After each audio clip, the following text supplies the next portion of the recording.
Hello, friends. This is Dave Hurwitz, executive editor at ClassicsToday.com with If I Could Only Choose a Single Work by fill in the blank. And the blank this time is Schubert. And the work in question is by popular demand. And I have no objection to that at all. I can only agree wholeheartedly. His string quintet in C major, one of the transcendental masterpieces of Western civilization.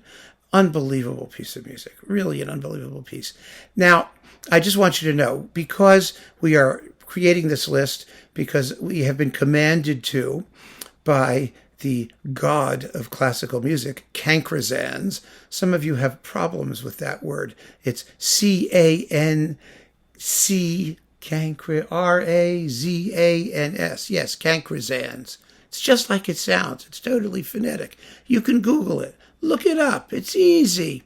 Cancrazans is actually, well, you can look it up and figure out what it is. It's kind of amusing, I think. Anyway, he is the crabby god of classical music who is going to destroy the entire repertoire because we have abused it dismally by supporting charlatans and making billions of mediocre recordings of the same stuff over and over and over again. And he's sick to death of it. And so as a punishment, as you know, we only can choose one work by each composer to preserve for all time. And maybe launch into outer space with some next mission or something. Anyway, just so you know where we are, this is the third in our series here.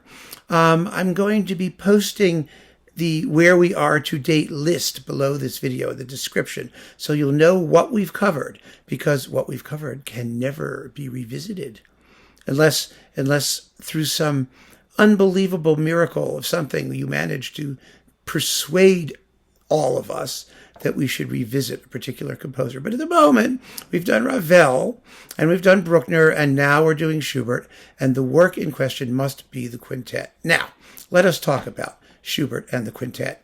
Late Schubert is a special category of music all its own. It really is. Because remember, he was like, 30 when he died? 31? Something like that. It was just horrible. He was so talented. The fact that he wrote all this stuff and had so few opportunities to hear any of it is beyond astonishing. I mean, it really is. I mean, if Schubert had lived another 20 years, Bruckner would never have been necessary, I'll tell you that, because he does a lot of things that Bruckner did, but does them within the framework of the classical style. And this quintet is almost one of those because first of all, it's scored for two cellos rather than two violas, as Mozart's are.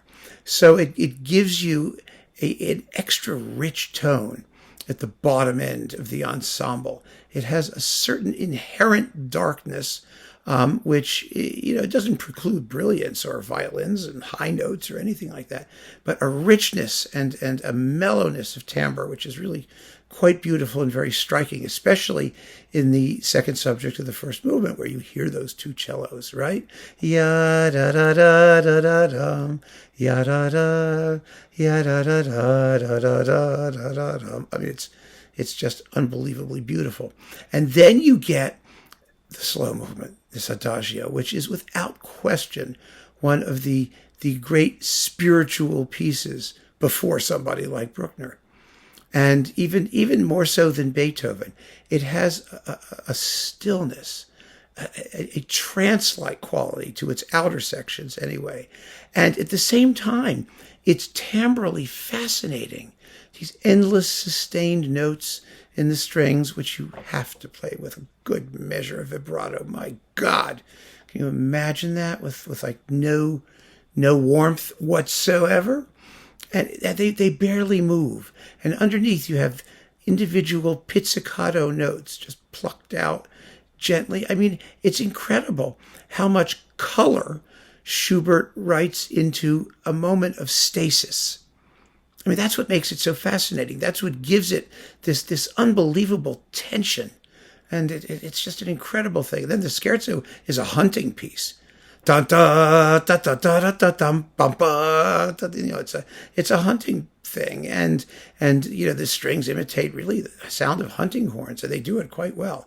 It's just fabulous. It's one of those few things where I want to hear all the repeats all the time, because it's so much fun. It's got to be played with a bit of roughness and a real crunch to the notes. They have to,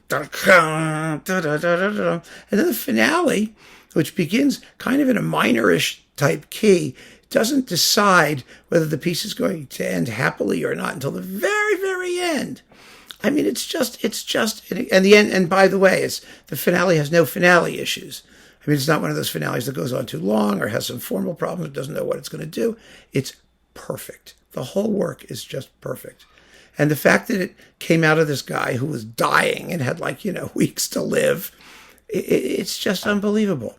It must be the piece that we select by Schubert, and it must be the piece that if the great god Cancresans is going to have mercy on us and not destroy the repertoire and think perhaps we deserve a second chance, this is the piece that's going to convince him. And that's going to be the case I'll make at the time. So, do you agree with the choice of Schubert's quintet or not? Do you have other choices? Please feel free to let me know what they are. And if you have selections by other composers, individual selections, that is one comment, one composer, one selection, please feel free to let me have it, because we're creating the list. And we have to get it done before the great god of classical music visits the apocalypse upon us all. Oh, I can hardly wait. Anyway, keep on listening, friends. Thank you so much for joining me. Take care.